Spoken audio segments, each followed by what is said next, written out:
दोस्तों, आज की कहानी है सोने के सेब की चोरी। बड़ी ही दिलचस्प मज़ेदार कहानी है, तो कहानी को पूरी सुनिएगा। किसी जंगल में एक पेड़ पर एक कबूतर तथा कबूतरी रहा करते थे। दोनों में आपस में बड़ा प्यार था। एक दिन कबूतरी दाना चुगने के लिए नगर में गई हुई थी। शाम के समय कबूतरी घबराई हुई कबूतर के पास आई। उसका घबराना देखकर कबूतर ने उससे पूछा, क्या हुआ, तुम इतनी घबराई हुई और डरी हुई क्यों हो? कबूतरी ने जवाब दिया, मैंने आज नगर में एक लड़के को अपने पिता को कत्ल करते हुए देखा है। यह देखकर मैं कांप गई और सोचने लगी, क्या इस संसार में कलयुग का प्रभाव इतना बढ़ गया है कि रिश्ते नातों का भी कोई महत्व नहीं रह गया है। कबूतर ने उत्तर दिया, तुम बिल्कुल सही कह रही हो। थोड़ा शांत होने के पश्चात कबूतरी ने कबूतर से पूछा, हे नाथ, मुझे बताओ, इस संसार में अपने ही अपनों के दुश्मन क्यों बन बैठे हैं? कबूतर ने कहा, प्रिय, मैं तुमको एक कहानी सुनाता हूँ, उसके बाद तुम्हें खुद अंदाज़ा हो जाएगा कि इसके पीछे क्या कारण है। इसके बाद कबूतर कबूतरी को एक कहानी सुनाना आरंभ करता है। दोस्तों, कहानी को लाइक कर दीजिए, चैनल को सब्सक्राइब ज़रूर कर लीजिए। भगवान आपकी सभी मनोकामनाएं पूर्ण करेंगे। बहुत समय पहले की बात है। एक राज्य का राजा बड़ा ही समझदार, परोपकारी तथा पराक्रमी हुआ करता था। उसके दो पुत्र थे। दोनों राजकुमार बड़े ही पराक्रमी तथा पिता के आज्ञाकारी थे। दोनों में आपस में बड़ा प्रेम था। राजा के परोपकारी स्वभाव के कारण एक सिद्ध पुरुष ने राजा को सेब का एक ऐसा पेड़ प्रदान किया जिस पर हर रोज़ सेब लगते थे, लेकिन उन सभी में एक सेब सोने का होता था। सोने के सेब की दूर दूर तक चर्चा होती थी। सेब रात के समय उगता था और राजा उसको सवेरे तोड़कर शाही खजाने में रख लिया करते थे। एक दिन सवेरे राजा को सोने का सेब गायब नजर आया। उन्होंने सभी सेब में अच्छी तरह से ढूंढवाया, लेकिन सोने के सेब का कहीं भी अता पता नहीं था। अगले दिन सवेरे फिर यही हुआ। सोने का सेब सवेरा होने तक गायब हो गया। राजा सोच में पड़ गया कि इस राज्य में ऐसा कौन चोर पैदा हो गया जो महल में ही चोरी कर रहा है। राजा ने सैनिकों का पहरा लगाया, लेकिन कोई भी सेब चोरी करने वाले चोर को पकड़ नहीं सका। जब कई दिन तक भी सेब के चोर का पता नहीं चला तो बड़े राजकुमार ने अपने पिता से कहा, पिताश्री, मैं पता लगाऊंगा कि आखिरकार वह कौन चोर है जो हमारे सोने के सेब की चोरी कर रहा है। बड़े राजकुमार ने कुछ सैनिकों के साथ सारी रात पहरा दिया, लेकिन कब उनकी आंख लग गई उन्हें पता ही नहीं चला और सवेरा होने पर सोने का सेब गायब हो चुका था। अब तो सेब के चोरी होने की खबर पूरे नगर में फैल चुकी थी। लोग तरह तरह की बातें कर रहे थे और राजा पर शक कर रहे थे कि महल की चोरी ही नहीं, जब कोई राजा रोक पा रहा तो प्रजाजन की रक्षा कोई क्या खाक करेगा। छोटे राजकुमार ने कहा, पिताश्री, मुझे भी एक मौका दो ताकि मैं सेब को चोरी करने वाले का पता लगा पाऊँ। राजा ने कहा, जब कितने ही सैनिक और तुम्हारा बड़ा भाई पता नहीं लगा पाए तो तुम क्या पता लगा पाओगे। चलो तुम भी एक बार प्रयास करके देख लो। छोटा राजकुमार रात के समय पहरा देने चल पड़ा। वह पेड़ के नीचे नहीं बैठा, बल्कि कुछ दूरी पर उसने पेड़ पर नज़र बनानी शुरू कर दी। रात के करीब 2 बजे ठंडी ठंडी हवा के झोंके आने शुरू हो गए। राजकुमार को नींद आने लगी थी, लेकिन राजकुमार समझदार था। उसने अपने आसपास कांटे रख लिए थे। जैसे ही उसको नींद आने लगी और उसका मुंह कांटों में लगा, वह फिर से जाग गया।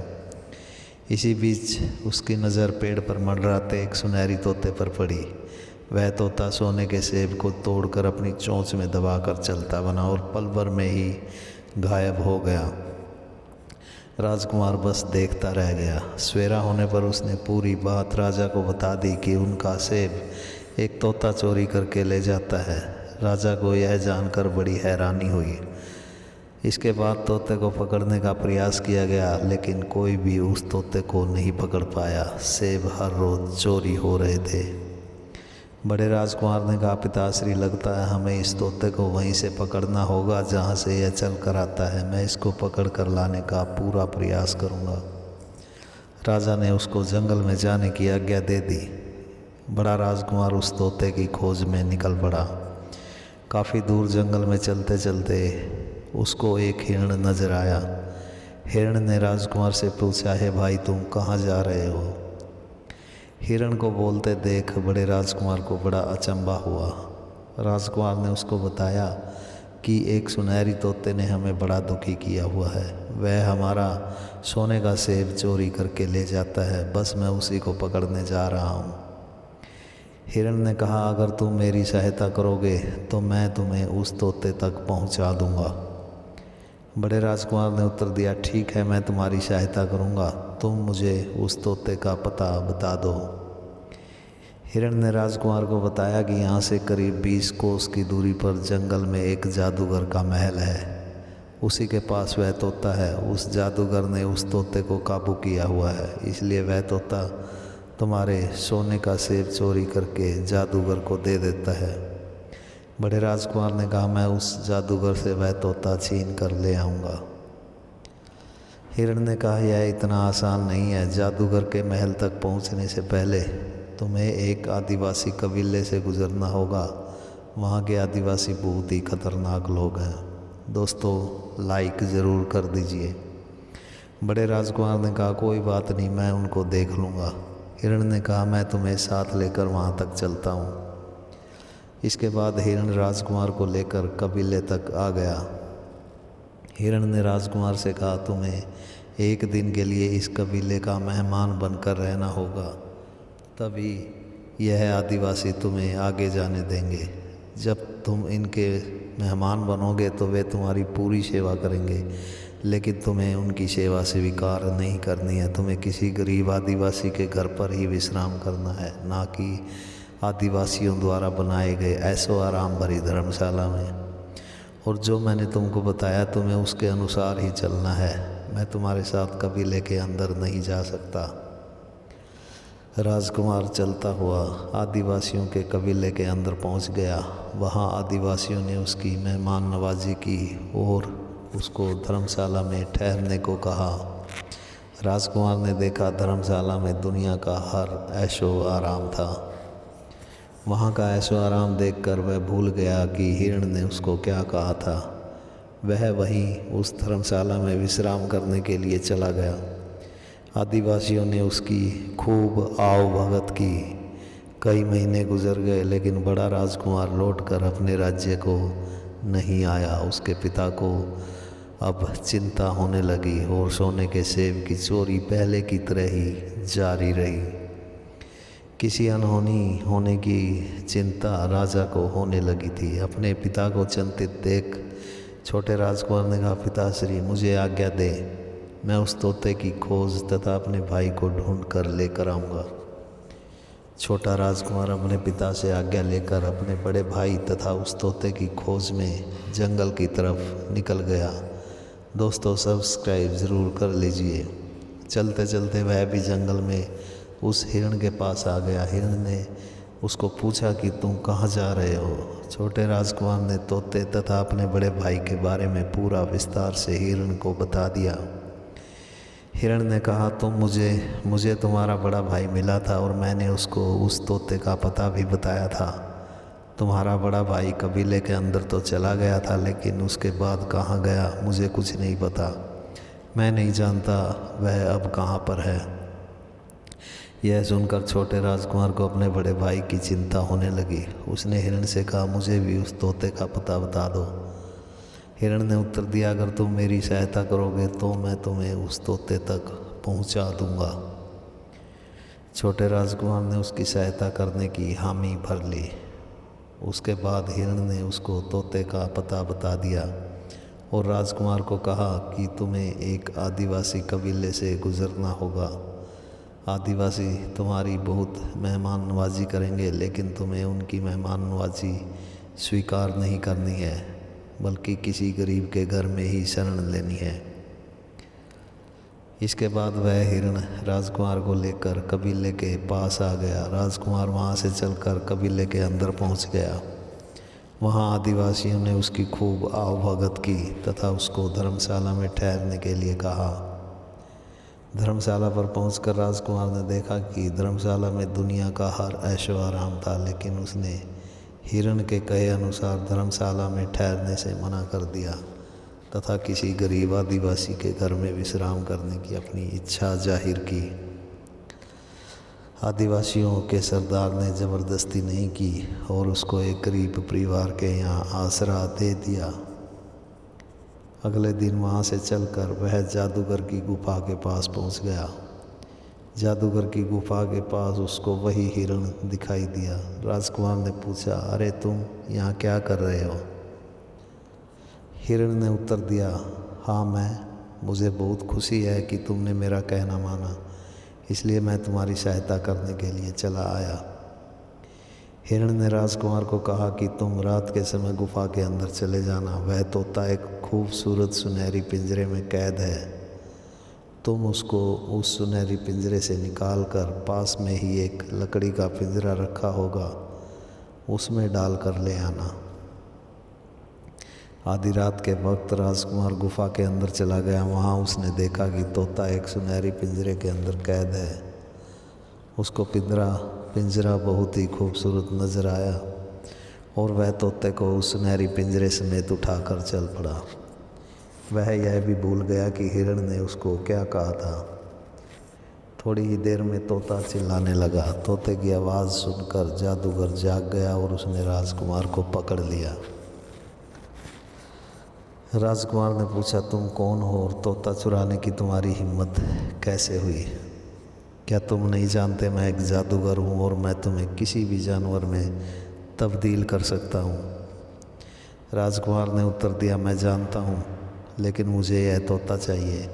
यह हमारे सोने के सेब चुरा कर लाता है। जादूगर ने उत्तर दिया, यह तोता मेरे लिए ही सोने का सेब चुरा कर लाता है। मैंने ही इसको ऐसा करने के लिए मजबूर किया है।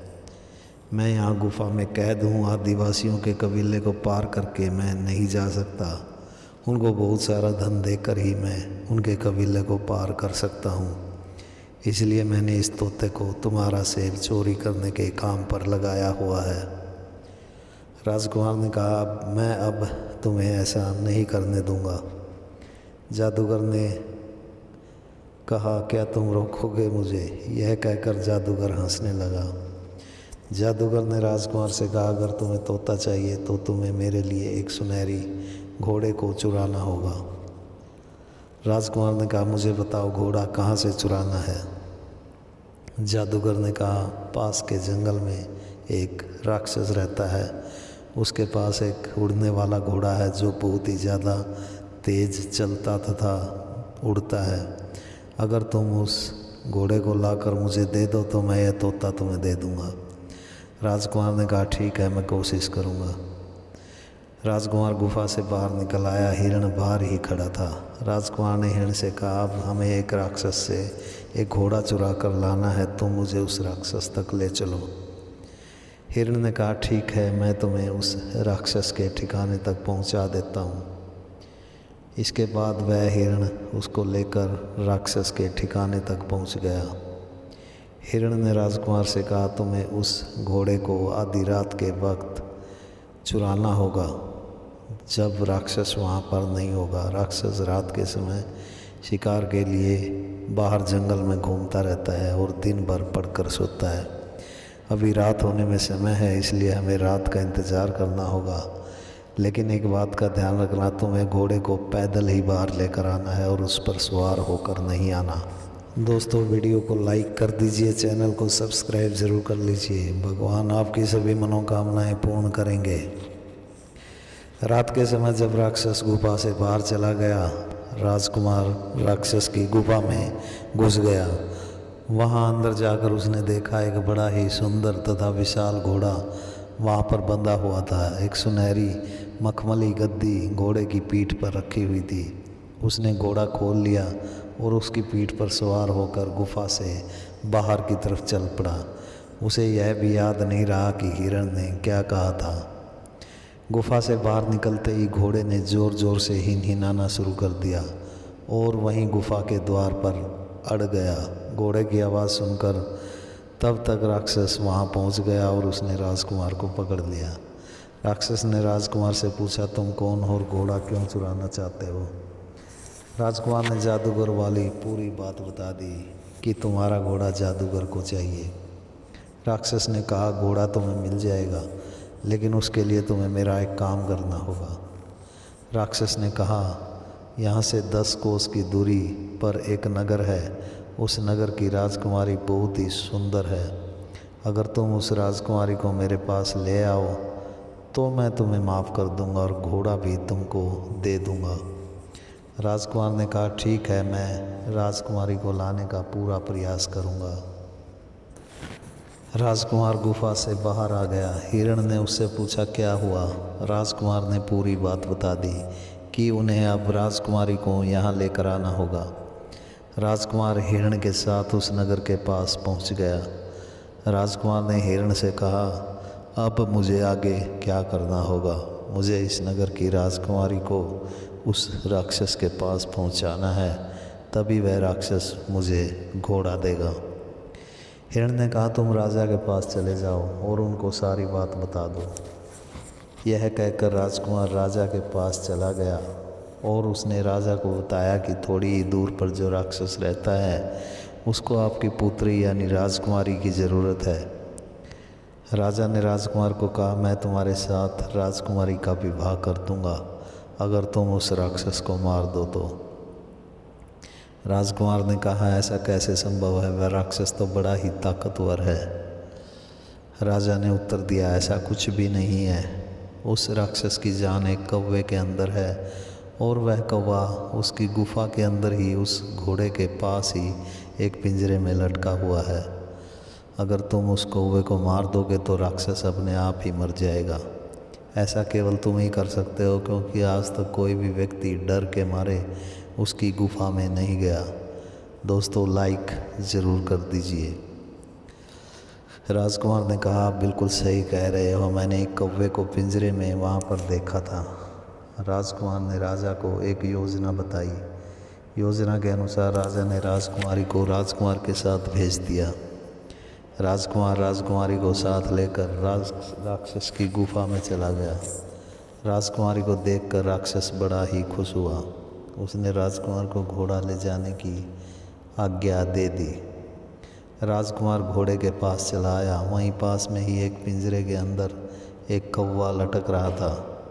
राजकुमार ने तुरंत ही उस कौवे को पिंजरे से निकालकर उसकी गर्दन मरोड़ दी। कौवे के मरते ही राक्षस भी मर गया। हिरण के कहे अनुसार इस बार राजकुमार घोड़े को पैदल ही बाहर लेकर आया। हिरण उसकी गुफा से बाहर ही मिल गया। वे दोनों राजकुमारी के पिता के पास पहुंच गए। राजकुमारी को सही सलामत देखकर राजा बड़ा खुश हुआ और उसने अपनी पुत्री राजकुमारी का विवाह उस राजकुमार के साथ कर दिया। राजकुमार ने राजकुमारी को वहीं पर छोड़ दिया। इसके बाद राजकुमार वहाँ से विदा लेकर हिरण के साथ उस घोड़े पर सवार होकर तेजी से जादूगर की गुफा तक चला आया। हिरण ने राजकुमार से कहा, घोड़े को लेकर जादूगर के पास पहुंच जाओ। जैसे ही तोता तुम्हारे हाथ में आए तुम उस जादूगर को मार देना और उस तोते को पिंजरे समेत उठाकर घोड़े पर सवार होकर तुरंत ही गुफा से बाहर निकल आना।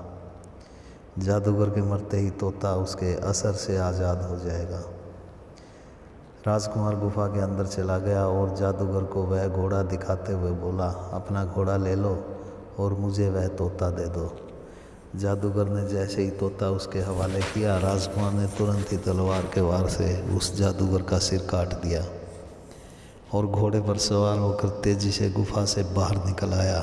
चलते चलते उसने सोने के सभी सेब भी उठा लिए। राजकुमार जैसे ही गुफा से बाहर आया, गुफा टूटनी शुरू हो गई। बाहर आकर राजकुमार ने देखा वहाँ पर एक सुंदर युवक खड़ा था। राजकुमार ने पूछा, तुम कौन हो? वह युवक बोला, मैं उस राजकुमारी का बड़ा भाई हूँ जिससे तुम्हारा विवाह हुआ है। इस जादूगर ने मुझे अपने जादू से एक हिरण में बदल दिया था। जादूगर के मरते ही मुझे अपना रूप वापस मिल गया। बस मैं तुमसे यही सहायता करवाना चाहता था। युवक ने राजकुमार से कहा, चलो अब हम अपने नगर को चलते हैं। वहाँ से तुम मेरी बहन को लेकर अपने राज्य में चले जाना। यह घोड़ा उड़ता भी है, इसलिए तुम मेरी बहन के साथ और तोते को लेकर आदिवासियों के कबीले के ऊपर से उड़कर ही जाना। लेकिन ध्यान रखना, वापस जाते समय तुम्हें वहाँ पर किसी की भी सहायता नहीं करनी है, बस चुपचाप अपने राज्य की तरफ चले जाना है। राजकुमार युवक को उसके पिता के पास ले आया। अपने पुत्र को जीवित देखकर राजा बहुत प्रसन्न हुए तथा राजकुमारी भी अपने भाई को जीवित देखकर राजकुमार का एहसान मानने लगी। इसके बाद राजकुमार राजकुमारी को लेकर तोते के साथ घोड़े पर बैठकर अपने नगर की तरफ चल पड़ा। कबीले के ऊपर से उड़ते हुए राजकुमार ने देखा, एक चौक पर उसके बड़े भाई को फांसी पर टांगने की तैयारी की जा रही थी। उसने घोड़े को नीचे उतार लिया। उसने पता लगाया कि ऐसा क्यों हुआ। एक आदिवासी ने उसको बताया कि यह व्यक्ति कुछ दिन पहले हमारे कबीले में आया था और इसने हमारी मेहमान नवाजी स्वीकार की थी, जिसके कारण हमने कई दिन इसकी खूब आवभगत की। आवभगत के बदले में कबीले के सरदार ने इसके साथ अपनी पुत्री का विवाह करना चाहा था, लेकिन सरदार की पुत्री को देखकर इसने राजकुमारी से विवाह करने के लिए मना कर दिया। इसलिए इसको फांसी की सज़ा दी जा रही है। उसके बाद छोटे राजकुमार ने कुछ धन देकर बड़े भाई को छुड़ा लिया और उसको साथ लेकर अपने राज्य की तरफ चल पड़ा। रास्ते में चलते चलते छोटे राजकुमार ने अपने बड़े भाई को अब तक जो हुआ था सारा विस्तार से बता दिया। रास्ते में बड़े भाई ने सोचा कि छोटे भाई की तो मौज हो गई, उसको एक सुंदर सी राजकुमारी भी मिल गई और साथ में एक जादुई घोड़ा भी, तथा वह उस सुनहरी तोते को भी पकड़ लाया जो हमारे सेब चुराता था। अब तो पिताश्री इसी को राजा बनाएंगे और मेरे राज्य में कोई भी पूछ नहीं होगी। यह सब सोचकर बड़े भाई को छोटे भाई से ईर्ष्या होने लगी। रास्ते में जब वे विश्राम के लिए कुएं के पास रुके तो बड़े भाई ने मौका देखकर अपने छोटे भाई को कुएं में धक्का दे दिया। इतना सुनने के बाद कबूतरी ने कहा, हे प्राणनाथ, मैं समझ गई कि अपने अपनों के दुश्मन क्यों हो जाते हैं। दूसरों के सुख से दुखी होना, उनसे ईर्ष्या करना इंसान की फितरत बन चुका है, जिसके कारण वह यह भी भूल जाता है कि सामने वाला अपना है या पराया। कबूतरी ने कबूतर से पूछा, इसके बाद आगे क्या हुआ। कबूतर ने बताया, इसके बाद बड़ा राजकुमार राजकुमारी तथा तोते के साथ उस जादुई घोड़े पर सवार होकर अपने राज्य में चला आया। वहाँ पर उसको देखकर राजा बहुत खुश हुआ। राजा ने बड़े राजकुमार की खूब प्रशंसा की। तोते के पकड़े जाने के कारण उनके सेब चोरी होना भी बंद हो गए थे। कुछ दिन ऐसे ही बीत गए। राजकुमारी हमेशा उदास रहने लगी।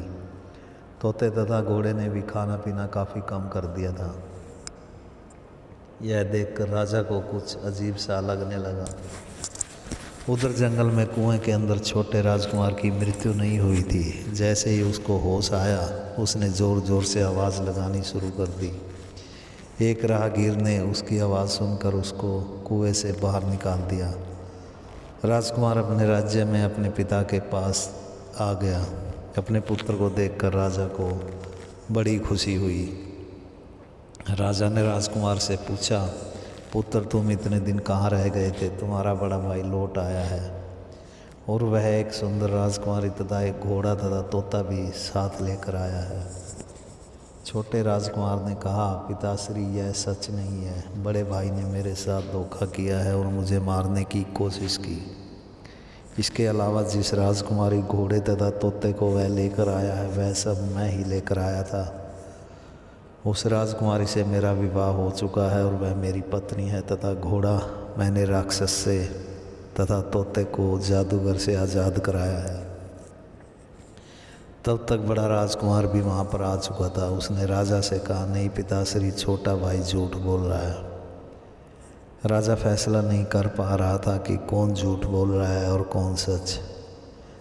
तभी तोता ज़ोर ज़ोर से बोलने लगा, मेरे मालिक छोटे राजकुमार हैं। इन्होंने ही मुझे जादूगर की कैद से आज़ाद करवाया है। छोटे राजकुमार को देखकर घोड़ा भी खुशी से हिनहिनाने लगा था। अपने पति राजकुमार को जिंदा देखकर राजकुमारी बहुत खुश हुई और राजा से बोली, पिताश्री छोटे राजकुमार ही मेरे पति हैं। यह सुनकर राजा को बड़े राजकुमार पर बड़ा क्रोध आया और उसने बड़े राजकुमार को कैद में डलवा दिया। कबूतर ने कहा, हे प्रिय, अब तुम ही बताओ छोटे राजकुमार का क्या कसूर था जो उसके बड़े भाई ने उसको मारने की कोशिश की। इंसान लालच और ईर्ष्या में आज इतना नीचे गिर गया है कि रिश्ते नाते सब नाम के रह गए हैं। दोस्तों, वीडियो को लाइक कर दीजिए, चैनल को सब्सक्राइब ज़रूर कर लीजिए। भगवान आपकी सभी मनोकामनाएं पूर्ण करेंगे। धन्यवाद।